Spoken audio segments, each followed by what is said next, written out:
Next time on Wallander. An elderly couple tortured and murdered. A dying woman may have identified her killers. Sounded like foreigner, I suppose. Foreigner? And it sets off a wave of hate crimes. Shotgun, point blank range. Wallander struggles to stay on top of the investigation. Someone in this station's leaking information. And the case pushes him over the edge. I've had to confiscate your gun, Kurt. You'll be suspended.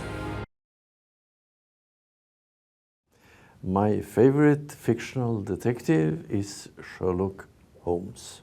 The scariest place I ever visited was a place with a lot of mutilated bodies after a civil war in Africa.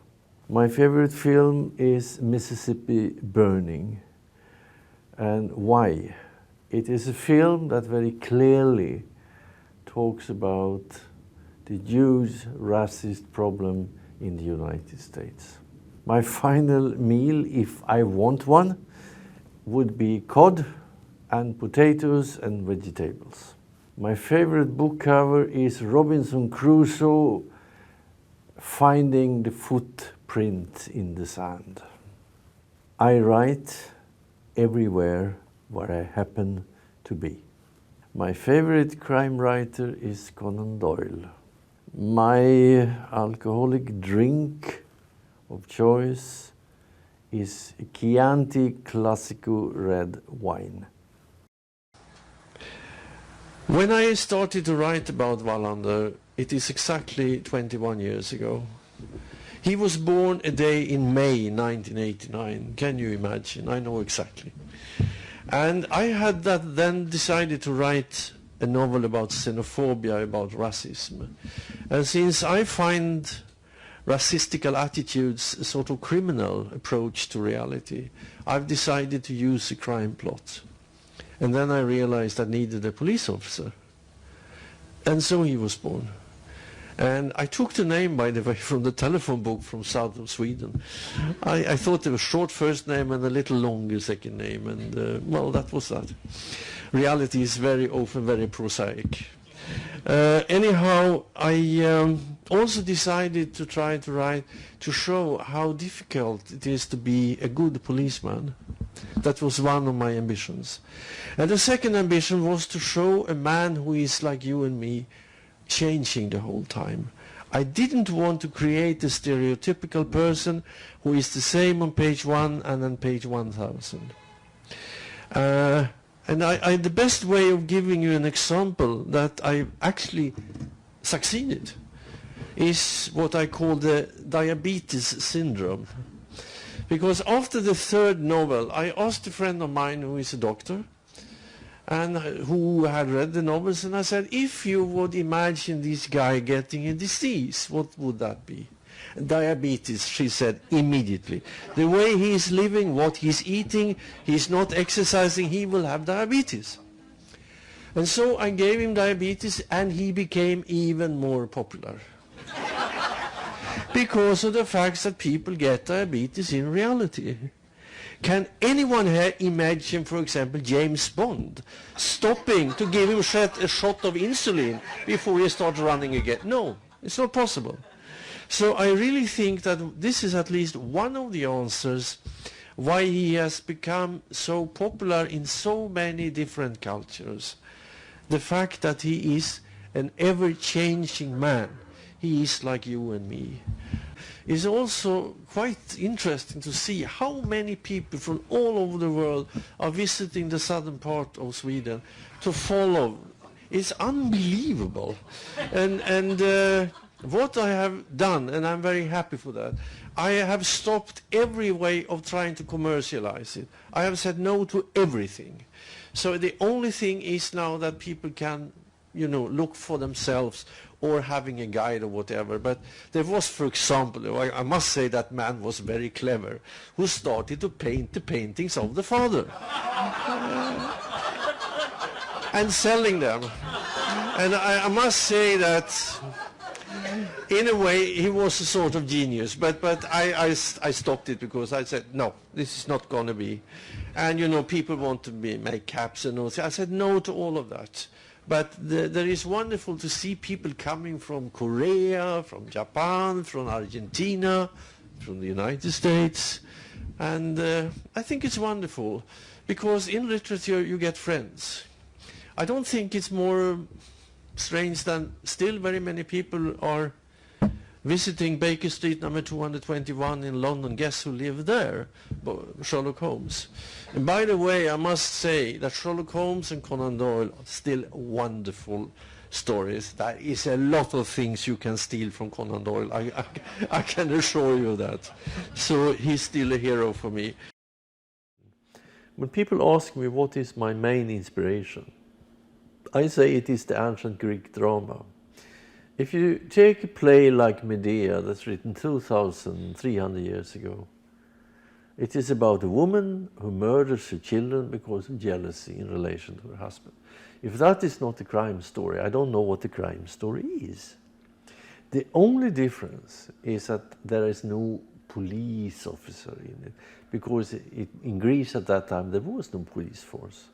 But I can assure you, if they had had a police force, there would also have been a policeman in the play. But this to use the mirror of crime to look upon contradictions in society, that is what interests me.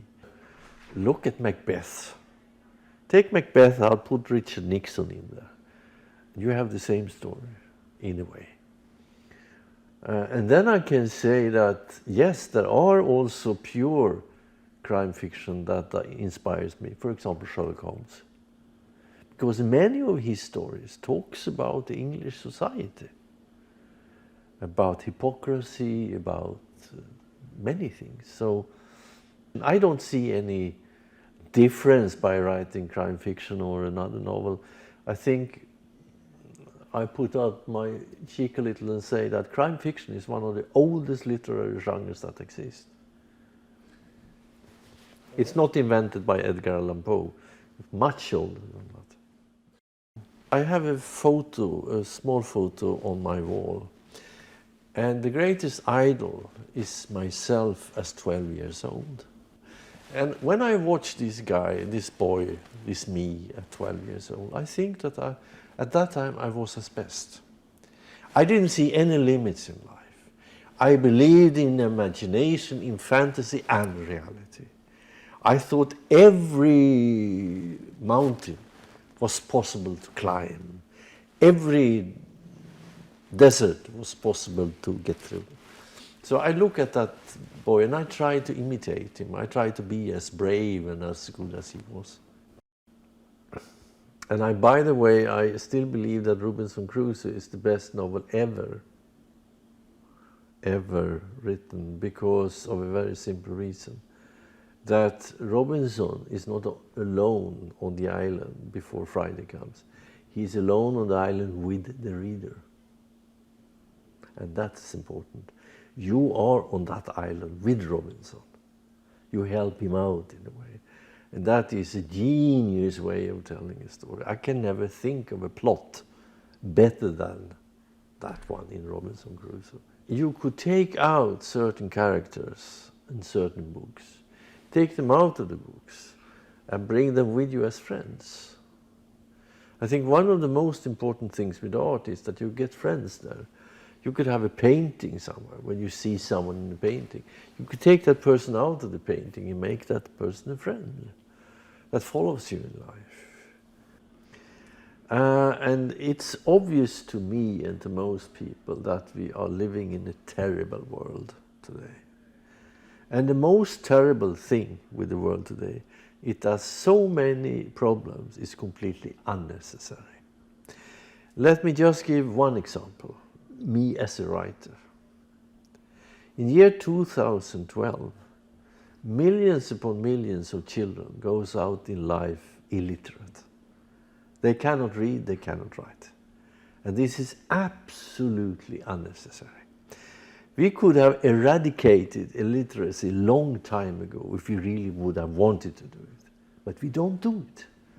So these people are lost, because still reading and writing and a little mathematics is the most important tools you have in life. And I find this so disgusting, such a shame. So obviously I have to talk about it. When people ask me, can one buy your books, novels in Mozambique? I say, why? There is only one novel important here, a book important, and that's the ABC book. Whether it is a computer program or a book, I don't care. But eradicate illiteracy before you talk about something else. And then we can go on and on and on to look on the world. And most problems that kill people are unnecessary. And I wouldn't understand how could I use my instrument without, in one or another way, talking about this. It would be, I couldn't understand myself. As a writer, I'm an intellectual. And as an intellectual, my responsibility is to react in a way to what I see in society. That is the role of the intellectual. At least if you have the idea of being a radical intellectual. For me, it goes back to the Enlightenment times of the Diderot and Voltaire and the role of the intellectual. And I believe this is right. That is why I act the way I act. I do write many various things, but I also talk if necessary. So I would say it is my relation to the idea of the Enlightenment, actually. And I agree with that you should talk. I know, of course, that I will never be able to do everything I want, and death will always come to disturb you. You never know when it comes even. And in some very few moments I can feel a sort of desperation and even a sort of depression about that fact. But that is life. If you listen, for example, to the string quartets that Beethoven wrote when he was old, they are presenting you with something completely new in his music. It is like he had, when he started to become old, he didn't give a shit about anything.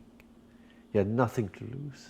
So he started to write some very, very new music that the world has never heard before. And that is his latest string quartets. And so it might be that it happens things when you get older that gives you sort of new freedom. You don't know that. So this is what I hope for.